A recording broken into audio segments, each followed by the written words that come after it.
Gajuwaka TDP కార్యాలయంలో కూటమి కార్యకర్తలు నాయకులు విస్తృత స్థాయి సమావేశం జరిగింది. ప్రధానమంత్రి సభతో విశాఖపట్నం ఆర్థిక రాజధానిగా విరాజిల్లుతుంది.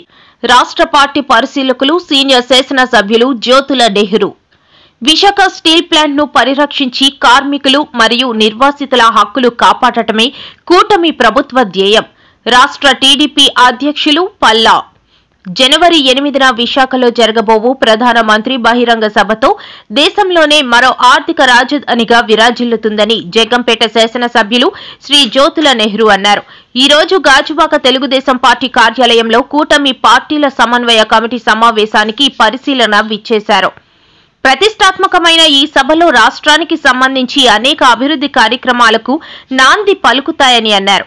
Visakha railway zone, steel plant, అనేక ప్రాజెక్టులకు ప్రధానమంత్రి నరేంద్ర మోదీ సారథ్యంలో చంద్రబాబు గారి నాయకత్వంలో పవన్ కళ్యాణ్ గారి ఆశీస్సులతో ప్రారంభమవుతాయని అన్నారు. ఈ సంక్షేమ కార్యక్రమాలతో ఆంధ్రప్రదేశ్ దిశ దశ మారిపోతుందని ఆశాభావం వ్యక్తం చేశారు. ప్రధానమంత్రి మోదీ పర్యటన విజయవంతం చేయడానికి విశాఖ నగరం ప్రజలతో పాటు ఉత్తరాంధ్ర ప్రజలు కూడా వచ్చి సంఘీభావం తెలియజేసి చరిత్రలో ఈ సభ మిగిలిపోయేటట్లు సహాయ సహకారాలు అందించాలని కోరారు.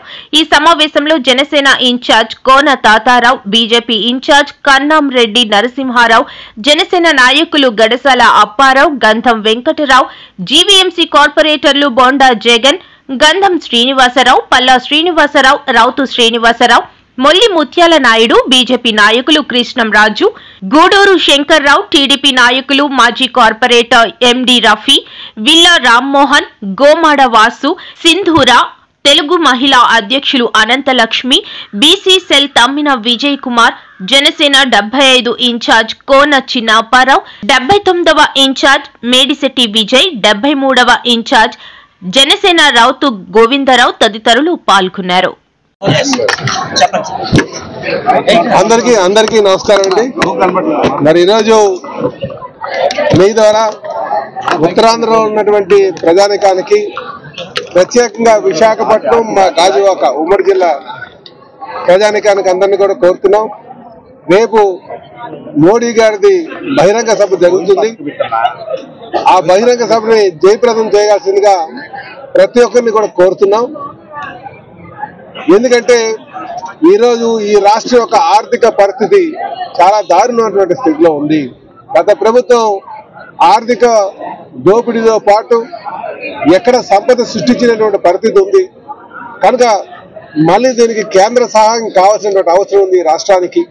అలాగే మన భవిష్యత్తును దృష్టిలో పెట్టుకొని మన రాష్ట్రం అభివృద్ధి చెందాల్సిన అవసరం ఉంది. కనుక పెద్దన్న పాత్రలో ఉన్నటువంటి కేంద్రం యొక్క సహకారం అందిపుచ్చుకోవడానికి కోసం మనం ఈ సభని మనం విజయవంతం చేయాల్సిన అవసరం ఉందని చెప్పి ఈ సందర్భంగా తెలియజేస్తున్నాం. అలాగే ముఖ్యంగా కొంతమంది ఈ ప్రాంతంలో ఏదో హడావుడి చేసి కొంచెం ఇబ్బంది పెట్టేటటువంటి పరిస్థితులు ఉన్నాయి. కానీ మేము అందరినీ కోరుతున్నాం, గతంలో ఎన్డీఏ ప్రభుత్వమే స్టీల్ ప్లాంట్ పరిరక్షించింది. ఇప్పుడు కూడా 1650 కోట్లు తీసుకొచ్చి పరిరక్షించడం జరిగింది. ఇంకా దానికి కావాల్సినటువంటి ఆర్థిక నిధులు మనం అందిపుచ్చుకోవడానికి ఇప్పటికే మనకి కేంద్ర మంత్రి గారు అనౌన్స్ చేశారు. అవి ఇంకా తీసుకోవాల్సినటువంటి అవసరం ఉంది. కనుకనే ఇలాంటి ఇబ్బంది కలిగించేటువంటి పరిస్థితులు దయచేసి ఎవరు కల్పించొద్దని చెప్పేసి మీ ద్వారా నేను అందరినీ కోరుతున్నాను. ఎందుకంటే ఒకవేళ ప్లాంట్ మూసేయాలని అనుకుంటే ఈ పాటికే మూసేసి ఉండేవారు. గత ప్రభుత్వం అదే పని చేసింది. మూసేయాలని ఒక ఆలోచనతో ఏ రోజు కూడా ఒక పైసా కూడా తేలే. ఎన్డీఏ ప్రభుత్వం అధికారానికి వచ్చిన వెంటనే 1640 కోట్లు తీసుకొచ్చి మనం ఫుల్ ప్రొడక్షన్కి వెళ్తున్నాం. ఇంకా ఆర్థిక సాయం కావాల్సినటువంటి అవసరం ఉంది. రాష్ట్ర ప్రభుత్వం ఇప్పటికే అందిస్తుంది. దాన్ని కట్టాల్సిన మైన్స్ రూపంలో ఇవ్వడం జరిగింది. అది శాండ్ మైన్ కావచ్చు, మ్యాంగనీస్ మైన్ కావచ్చు, లేకపోతే పవర్ ఇంకా కట్టకుండా వాళ్ళు కొంత వెసులుబాటు కల్పించడం జరిగింది. సో రాష్ట్ర కేంద్ర ప్రభుత్వాలు సహకారం అందిస్తుంది. కనుక మనం మోడీ గారు వచ్చినటువంటి సమయంలో మనం ప్రసన్నం చేసుకోవాల్సిన అవసరం ఉంది. రేపు విజయవంతం చేయాల్సినటువంటి అవసరం ఉందని చెప్పి ఈ సందర్భంగా తెలియజేస్తాను. మనం అడిగేది ఏంటంటే ముందు సేల్లో మర్చి చేస్తే వన్స్ ఫర్ ఆల్ సొల్యూషన్ వచ్చేస్తుందని ఆలోచన. అటువైపు కూడా మనం డిమాండ్ చేస్తున్నాం. అయితే నేను అందరినీ తెలియజేసేది ఒకటే, స్టీల్ ప్లాంట్ నుంచో మన కాళ్ళ మీద మనం నించుంటే దాన్ని తీసుకోవడానికి అందరూ వస్తారు. కనుక అటువైపు ఆలోచన చేయాలి. కనుక ముందుగా ఆర్థిక సాయం తీసుకొని మన కాళ్ళ మీద మనం నించుని ఆ తర్వాత మర్జింగ్ వైపు ఆలోచించవచ్చు అని చెప్పేసి ఈ సందర్భంగా తెలియజేస్తూ, కనుక మీరందరినీ కూడా మీ ద్వారా ప్రజానికాన్ని తెలియజేస్తున్నాను. ఈ రాష్ట్ర భవిష్యత్తుని స్టీల్ ప్లాంట్ ని దృష్టిలో పెట్టుకొని అందరూ కూడా భారీగా రేపు మీటింగ్ కి తరలి వచ్చి విజయవంతం చేస్తున్నా కోరుచున్నారు. గౌరవ దేశ ప్రధానమంత్రి శ్రీ నరేంద్ర మోదీ గారు రేపు విశాఖపట్నం జిల్లా వస్తున్నారు. ఆ యొక్క భారీ బహిరంగ సభను విజయవంతం చేయమని జనసేన, బీజేపీ, టీడీపీ 3 పార్టీల నాయకులకు, కార్యకర్తలకు ఈరోజు టీడీపీ రాష్ట్ర అధ్యక్షులు మా గాజువాక శాసనసభ్యులు శ్రీ పల్లా శ్రీనివాసరావు గారి ఆధ్వర్యంలో టీడీపీ కార్యాలయంలో ముఖ్య నాయకుల సమావేశం జరిగింది. ఈ కార్యక్రమానికి ముఖ్య అతిథిగా గాజువాక నియోజకవర్గానికి అబ్జర్వర్ గా ఇచ్చేసినటువంటి జగ్గంపేట శాసనసభ్యులు, గవర్నీయులు, సీనియర్ నాయకులు శ్రీ జ్యోతుల నెహ్రూ గారు దిశానిర్దేశం చేశారు. గాజువాకలో 20 వార్డుల నుంచి కూడా ప్రతి వార్డుకి కనీసం 2000 మంది అంటే 40,000 మంది ఖచ్చితంగా రావాలని దిశానిర్దేశం చేయడం జరిగింది.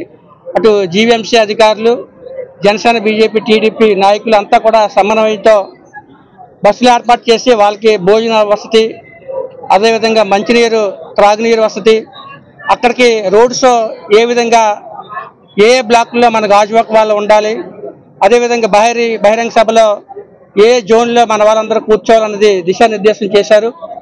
ఖచ్చితంగా ఈ యొక్క సభ విజయవంతం అవుతుంది.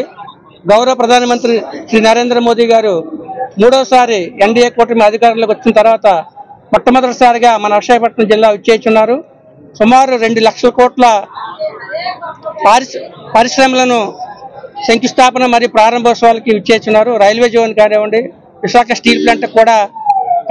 మీకు మీటింగ్ లో మా తమ్ముడు చెప్పాడు, ఏదైతే మనకు 2 గనులు డైరెక్ట్ గా మనకు అలాట్ చేయకపోయినా మనం ఏ గనుల నుంచి అయితే ఐరన్ ఓర్ తెచ్చుకుంటున్నామో వాటిని గత ప్రభుత్వంలో ఇబ్బంది పెట్టినటువంటి పరిస్థితి ఉంది. ఇవాళ దాన్ని మనం పూర్తిగా తెచ్చుకునేటటువంటి అవకాశం కల్పించాం. ఇంకోటి కూడా, ఏ ఇండస్ట్రీ అయినా డెవలప్ కావాలనుకుంటే మురుస్తున్నది కావాలి. ఖచ్చితంగా ఒక్కటి అంచెలంచెలుగా మాత్రం ఇప్పుడున్నటువంటి ఈ సమస్యను అధిగమించి రేపు రాబోయేటటువంటి రోజుల్లో ఖచ్చితంగా దీనికి క్యాపిటల్ మైన్స్ మాత్రం సాధించుకోవడం జరుగుతుంది.